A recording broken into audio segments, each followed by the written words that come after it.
Welcome to Testimony, a musician story. Heard at testimonystories.com and narrated by myself, Brown Theory, the music lover constantly seeking positive music. Let's get started.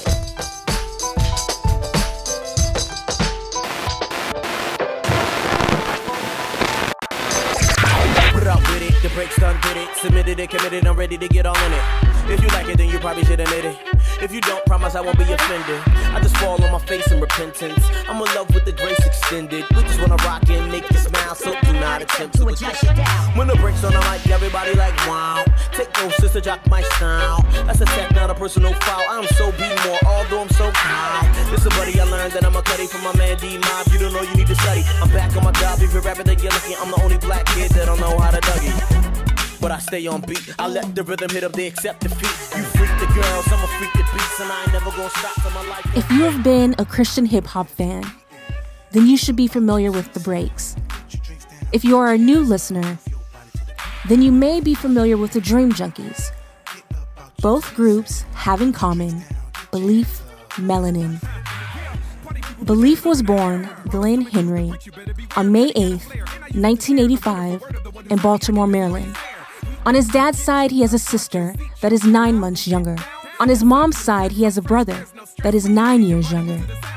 Glenn grew up with his mother in Baltimore. And for the first 9 years of his life, they had a decent relationship. I wasn't a bad kid, but it came to a point where when I was about like 9, when my little brother came along, me and my mom got distant. So there was when I kind of became like the not so good son. You know what I'm saying? So a lot of anger and frustration got taken out on me, because she really didn't know how to channel that type of stuff, Now that I look back on it, I can say that she didn't know how to channel it. Then I would say that I was being targeted and mistreated. But, now that I know about what Jesus went through, it's kind of like, I didn't really have it that bad, But I was, I wouldn't say troubled. I was very different, like insecure and lost, very depressed, I think. Around the age of the frustration with her started happening. I got very confused and depressed and having midlife crisis type stuff when I was 10, 11. I got really weird, and 2 or 3 years after that, it got a little bit more dramatic. And then that's when I decided to I told my dad about what was going on back home, and he, thought it would be best that I stayed out in Cali. So that's when around 11, 12, I moved out to Cali, and I was there in middle school for a couple years. I mean, you can classify it as abuse, you know what I'm saying? Mental, definitely, physical. It wasn't enough to you see scars, but it was enough to where no kid should get punched in the stomach, and you know what I mean? I should have aborted you. You know what I'm saying? That type of stuff is it makes you feel like you're less. You know what I'm saying? It makes you feel like the problem. Spitting, getting spit in my face, you know what I'm saying? Random objects thrown in my head, just a lot of the stuff people do out of frustration, you know what I'm saying? But it just was so often that it was kind of I'm not even really doing anything. You know what I'm saying? Obviously you're upset because things aren't going right for you, but I don't know why you're taking it out on me, So I didn't really know how to deal with that. I couldn't channel that. And I'm the type of kid, I was the kid that if you would have just told me you were upset with me, I would have been just as hurt. You know what I'm saying? Instead of getting hit, So I try not to even think about that stuff because it really takes me back. You know what I'm saying? And it's hard to concentrate. So when I think about abused children or abused women, I get, it's a real soft spot for me. You know what I'm saying? That's part of the reason I feel like I'm here is to tell those people that they weren't made to be punching bags. Liberate yourself, stand up for yourself. I got to a point where I was I can't take this. I'm out of here.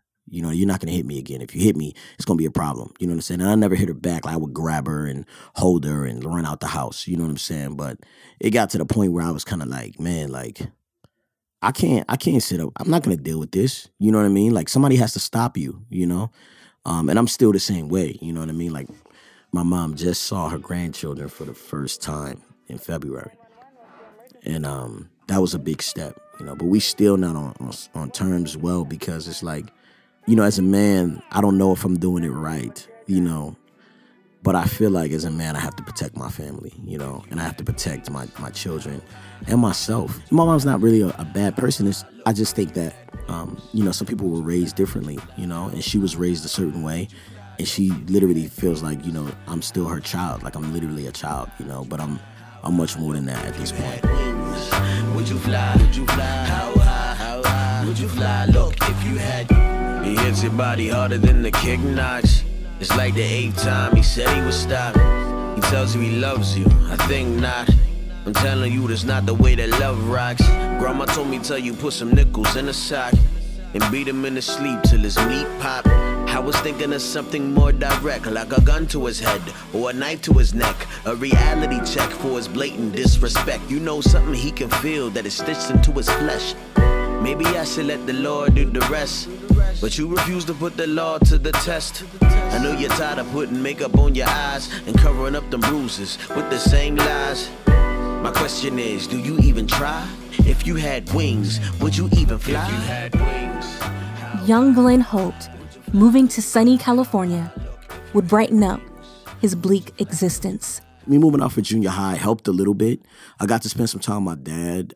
But at the same time, like, me and him didn't really rock like that either. So I realized that, okay, mom doesn't want me and dad don't rock. I'm just the bad guy. You know what I'm saying? So then I moved back to Baltimore at 13 and went and stayed there from 13 to about 20. That's when it got really bad, because then I was like, okay, I'm the problem. I'm the problem. I don't fit in anywhere, and I just kind of became rebellious towards everything. So it got difficult around that time. You know what I'm saying? But I was still a good kid. In ROTC and playing golf and leadership camps and all that type of stuff. But at the same time, like, my mental was kind of jacked up, where I was like, I didn't really have a lot of respect for my mom. And it really, and she was like, she let me stay there and, she took care of me. But at the same time, like, she was still trying to treat me like I was a baby, Around that time, I got super, like, suicidal. That's when the suicidal thoughts happened. Started happening around the age, like, 14, 15, 16. It got really bad then. I, like, really flirted with the idea, you know what I'm saying? Like, I dream about it. I daydream and sit and think, you know what I'm saying? Or plan out, or, like, write letters to people after, like, this is what I would say to you if I died, But I didn't get close until I was 20. I was like, just wilding out, and I got kicked out of my grandmother's house. I was sleeping in my car, and then I was, like, driving my car on the freeway, and it was like this middle piece to the bridge or whatever that you could run into. It was one of those mediums that kind of stuck out, so it wasn't like something I would have to swerve into. It was like, I could go head on to it. I think it was a 795 freeway in Oyster Mills. So there, like, I'm sitting there and I'm driving. I'm like, man, I should at least call my dad. I called my dad, and he, I told him where I was at, so I was like, I want this to be over with, you know what I'm saying? He was like, I'll give you an opportunity to come out to California and you can start over. Buy a one-way ticket, bring all your stuff, come out here, you can sleep on my floor, you can go to school, do what you want. And so that was like my second chance right then and there. Like what you're hearing so far? Check us out at testimonystories.com. That's testimony stories with an S.com. Where you can hear content for you and about you. Everyone has a testimony. Everyone has a testimony. And we want to hear yours. Tell us how God has transformed your life. Each month, we will select a person to highlight and interview. Find out more at testimonystories.com. Testimony. A musician's story. Testimony, where Christian hip-hop artists give you an exclusive look into their lives and their music. Take a journey into the minds of today's top Christian hip-hop artists as they open up and share about their past, their faith, and their music in ways you've never heard before. Put on your favorite pair of headphones or turn the stereo volume up and listen. A musician's story. Yo, what up? This Beleaf. You're listening to Testimony, a musician's story. His suicide letter read, to whom it may concern, I've been on the ledge for some time. No one would listen. I bet they listening now, don't start crying. Them tears don't belong to you. You had a chance to make a difference, but what did you do? Forgot me like everybody else. Now you're reading this, feeling sorry for yourself. It's too late to care. No one was ever there. They just looked at me, told me I was fat and I was ugly, told me I was gay. Last time you hugged me, you said you would say a prayer. Did you forget? Did God hear it? I've been waiting for my death, I've never feared it. I never fit in anywhere except my spirit. Am I a terrorist? If I take this box, cutter, and tear my wrist, is there a therapist specialize in this? Isn't it obvious? He took advantage of his second opportunity and worked on developing a relationship with his father, his heavenly father. So I was searching for God, I guess. On an airplane, I met this guy who was a 5%er, and I was studying, stuff about, Muslims and the beliefs of the 5%ers and stuff like that, and like going through like the alphabet and stuff like that. And then I met him. He lived in Temecula, and then he was like, yo, I'm gonna pick you up. You just moving to Cali. You don't have nobody to hang around with. Let's go to Tijuana. I'm like, cool. You know what I'm saying? Whatever. And I go to Tijuana, and this dude is supposed to be a super religious guy. And then like, you know what I'm saying? Like he's like going into like massage parlors and you know what I'm saying? I'm like, man, this is corny. Like, yeah. Happy endings. Like, I'm like, dude, like this is like the corniest witness. I mean, I knew that it was like right around the time of Hurricane Katrina too. So I knew, I was like, man, like Satan is real. Like, so it has to be something to counteract Satan. You know what I'm saying? Like Satan is definitely real because I was looking at all the death and I was like, man, this looks so evil. And then I went to Tijuana and I was like, man, this is crazy. You know what I mean? Like, it's just too much freedom. So I was like, Satan is real. So, that's why I gave that dude a shot. And he kind of blew it, I realized he really wasn't really about what he believed. And then I think like 2 weeks after that, my friend Garrett, who I met as a kid in California when I was out here for middle school, my friend Garrett, he picked me up and was like, hey, you want to come to church with me? He was going to the Movement Church. And I think like the second week I was there, I met Ruslan. Cool, so we hung out at Denny's till 2 o'clock in the morning, and I went home. And he would like spend time with me and, just basically show me like, you could be a Christian. You don't have to be like super corny. You know what I mean? Like, you could be a real person, because most of the people I met, I just was like, dude, you don't seem like you're real at all. You seem like you're fake. So Ruslan was kind of like the dude who just showed me like practically how you walk this thing out, and that was really good for me. They say we got a father in the sky. I believe him, but do I look like Elroy? It's hard to smile with all this pain in me. I don't want to stay the same. I want to see change in me. Man, I see them smiling, but they ain't envy. I just want to be. I just want to be happy, joy. I just want to be. I just want to enjoy, happy, joy. I just want to enjoy. I ain't been smiling lately. Although initially he hooked up with the wrong person during his search for God, because his heart was open and willing to find him, God led him to Ruslan. Coincidentally, the two of them went to junior high school together, but they were not friends. They traveled different paths and ended up on the same journey. Cali is where Glenn transformed to Beleaf. Oh, how come belief increase like batter in the oven when heat hits yeast?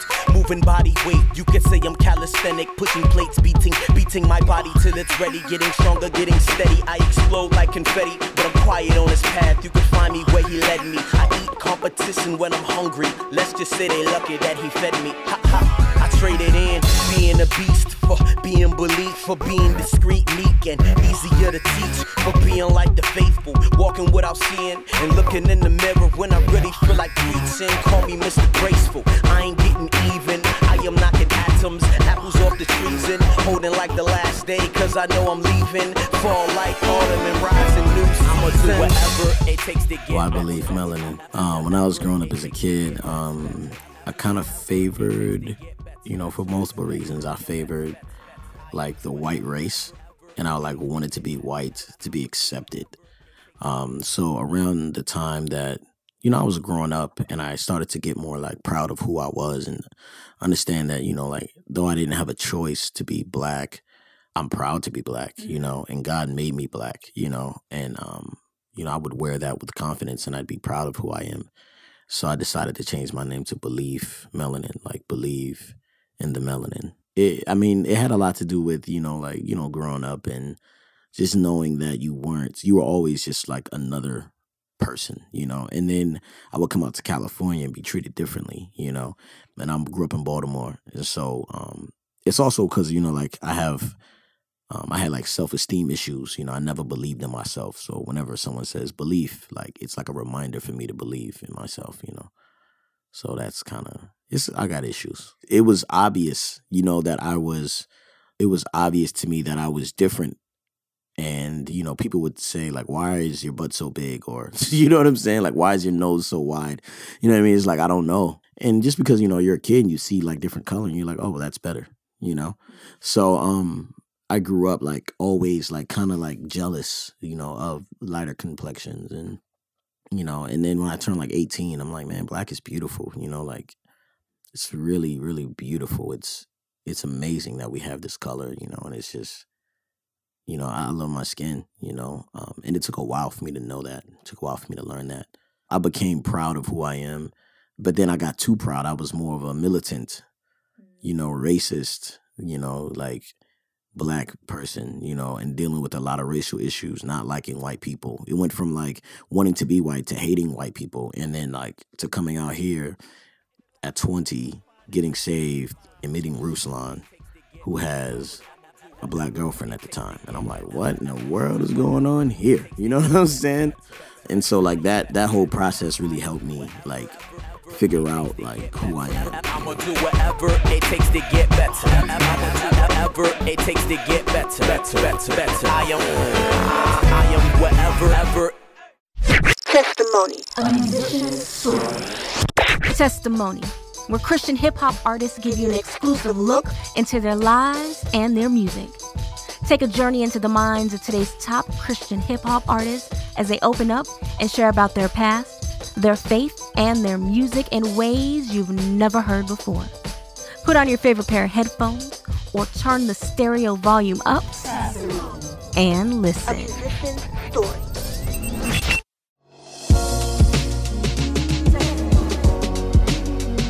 Connect with Testimony, a musician story through social media. Find links to our Facebook, Twitter, Instagram, and more at testimonystories.com.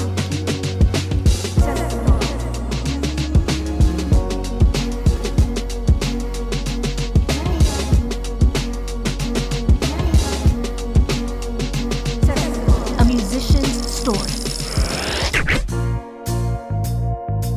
Now back to Beleaf's Testimony, a musician's story. From Cuba to Trinidad, from Trinidad to Baltimore, from Baltimore to Sinai Hospital, these lights bright, dang, looking at the floor. From mom's hands to dad's hands, from dad's hands to mom's hands. Fast forward a couple years past high school, now I got a little bit of fans. I DJ when I really wanna dance.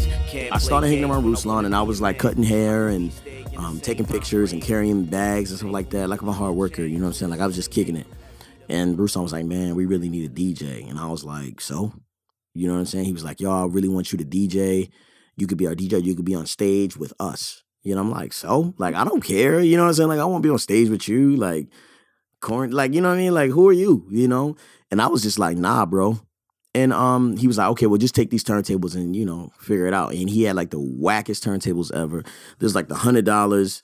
You get both turntables and a mixer. You know what I'm saying? It was super bad. Like you press the button, it's like it starts up super slow. The Newmark joints. And I took them and then I got on stage and I did a horrible job, you know, DJing because I was trying to scratch and I didn't know what I was doing. But he had an open mic that I DJ'd for. It was called The Vessel. And I just was spinning records. And I was just playing my favorite records. And I wasn't really mixing on beat or anything like that. But people were like nodding their head the whole time. And they were like, yo, the DJ's sick. And it was like my first time, you know? And then that was like one small open mic. And then like 3 months later, I'm DJing at the biggest open mic in San Diego called Elevated. You know? So it happened so quick. And so I started as Ruslan's DJ. we would have Monday night Bible studies. He would be writing raps, and then I wrote my first rap to this joint called The Soil. Was the first rap I ever wrote. You know, I started writing, and they were like, "Yo, write that down. That's dope." So I was like, "Cool." And during that time, like, it was kind of a fresh line. You know, it was kind of fresh rhymes or whatever.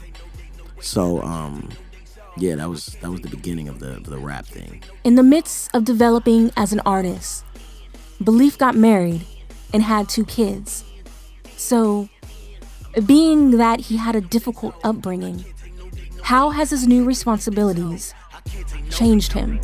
I'm on peace mode, expert level with no cheat codes. Up, down, left, right, left. Asthma, catch my breath. After this verse, I'ma beat my chest. Then a beat get beat like a bully on concrete when a nerd can't take another defeat. Done with the beef, less is organic. I'ma damage anything, got an advantage. I fear nothing, even if I panic. I planned it from a whole nother planet. I'm planted on a rock, and the ground don't stop. How can a tree bear fruit if it's spawned out of granite? One of the best of them, beyond the beast, I'm the Nephilim. If he tested me, he gets left with nothing. Whoever wants to stand next to him, I'm always impressing them. I'm lying, I'm just trying to get real close to them, so I can eat the flesh of them. I'm gonna make a mess of them. No way, no, never stressing them. Who wanna compete? Still trying to climb to the top. Long way to go, not next to my peak. Take a peek with God on my side. Gonna put the enemies under my feet. Can't even sleep cause I got no time, but I gotta give it everything. I gotta be like, I can't take no days off. The thing that has changed me mostly has been marriage, because I've always wanted to be a father, you know? And I don't know if I've ever been a great boyfriend, but I know that being a husband has really changed me, because there's so much that goes into paying attention to someone else's needs who can do for themselves, but you looking after them and saying, hey, this is what I see, and I want to take care of you here, you know? With a child, it's different because you have to take over everything because they can't do anything from birth. But with a grown person, you know, who's beautiful and you're attracted to, you know, to love on them is definitely much more, it's something that changes you, you know? So being married has changed me a lot.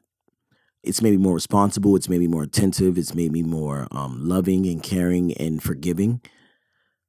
But being a father has made me more brave. It's given me more courage, because I've always been Ruslan's DJ. I've always wanted to put out a record, but I've never put out a record. One, because I was scared. I was like, yo, is anyone going to want to hear this? Am I going to be whack? You know what I'm saying? Like, you have those type of insecurities. Even if people are telling you you're dope, you still don't care. You think you may think you suck. And I think that's the problem. Now when I look and I say, dang, I have a child. And Theo's Gift was my first little project I put out. And I thought, like, man, I'm about to have a baby and I'm scared.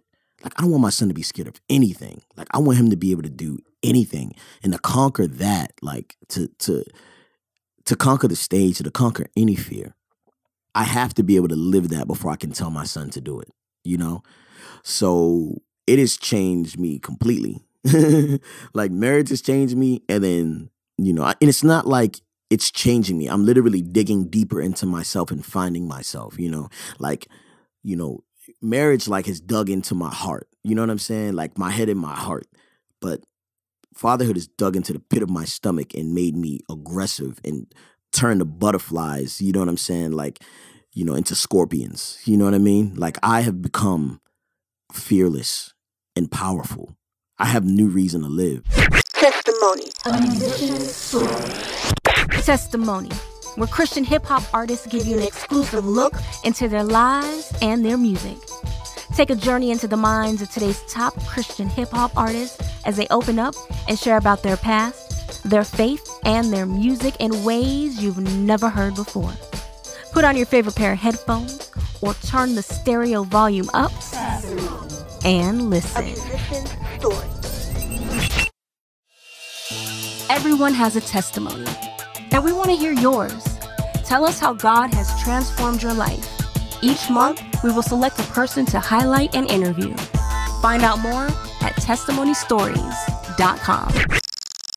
Testimony. Download the podcast of Testimony, a Musician Story on iTunes. Find out how at testimonystories.com. A musician's story. Beleaf stepped in front of the DJ's booth and became an intricate part of the breaks. Breaks heads loved the authentic hip-hop sound that frontman Ruslan and Breaks members produced, and they were excited when they finally released their debut retail album, Never Arrive. Unbeknownst to fans, they would never hear a Breaks album again. Yes, the Breaks have officially broken up. Well, kinda, sorta. Beleaf and Ruslan poured into Beleaf's brother-in-law, John Gibbs, in the same fashion that Ruslan ministered to Beleaf. They have also helped him to develop as an artist. The three of them combined are called Dream Junkies, but individually, they are solo artists. On the eve of having his first child, Theo, Beleaf faced his insecurities about being a frontman and put out his first project, Theo's Gift, and went in. My daddy had a way of looking at me, you know how you kinda get scared. Seems like I could always do something, now I take him there. And it wasn't all the time, you know it was kinda rare. I could tell he loved me and that he disciplined me cause he cared. With that being said, I'm happy that he didn't spare that fraud. My head was hard and my heart was on my sleeve. I had a chip on my shoulder that was bigger than a tortilla. And I wasn't yet a believer, I was a liar and a deceiver. I respected him, then rejected him, then looked in him and reflected him. Once I even tried to step to him, now all I wanna do is be next to him. But this crime keeps me away, my priority is to pray. The majority of the time I wish I could rewind the things I did say and just sit with him and just listen cause he had time to drop in his day. Hey. Last year, he dropped Red Pills and Black Sugar. That album solidified him as a rapper's favorite rapper, meaning dude gets mad respect. But how well was it received by fans? Red Pills for me was something a little bit different. It was, I wanted you to close your eyes and see things. I wanted you to walk in my shoes. I wanted the Christian to be called to minister, and I wanted the broken to feel like I'm not alone. You know what I'm saying? So it's been received well. Everybody who's heard it has been like, dang, I've slept on this record. I already know what I'm capable of. I'm now realizing that. You know what I'm saying? So Red Pills was I'm just kind of flirting with you guys. You know what I mean? Like I'm just kind of seeing, because I could have just went in on every track, but I wanted to make something original. It's hard, because you say Red Pills was a dope record, right? But I have a manager. My manager's like, yo, I can't, it's really hard to shop this record. Because when you go to other companies and you say, hey, do you want to get licensing for something? Nobody want to hear Depressed. But people who relate to it, who understand the story, it's great. But for people who are trying to sell a product, it doesn't work. You know what I'm saying? So it really does minister to people. But at the same time, the bottom line is Theo, Uriah, and Yvette have to eat. You know what I mean? And I'll starve before, so they can eat. So will I do more commercial stuff? Will I reach a point where I'm kind of like doing stuff that appeals to other ears? Heck yeah. I have to be mindful of that. Well, the sales haven't been like crazy. You know what I'm saying? Like, I think people are scared of it. They're scared of the cover. They still don't know what Red Pills and Black Sugar means. Like, people don't know if they can trust the brand. And that's fine. But I've done enough stuff that I know that the people who have been rocking with me, they will support it. And people have been waiting for me to release something. So it's been hardly received, yes. It's people who still haven't heard it that listen to it. Like I had a guy tweet me today, oh my gosh, I can't believe I slept on this record. You're scared. You know what I'm saying? Like it's fine. The fact is, like, when you hear it, you know it's real. I overheard this little girl talking to her mama. She said, I wanna leave my sins in the water. She was only 3 and being me as an artist. I saw a vision, a painting of the scriptures telling us to be like children. This is for the broken hearted. Yeah, that you. The abused, suicidal, and departed. I know it's true. I know you're praying, thinking God is not hearing you, but he gon' pull you out the fire. Thank you for listening to Testimony, a musician's story. To hear this episode again, as well as past episodes, visit testimonystories.com. Until next time, I'm Brown, Theory, the music lover constantly seeking positive music. Specifically, I've been washed by the blood, now I'm addicted. You may have a dream and it's not realistic. Just believe in yourself when you got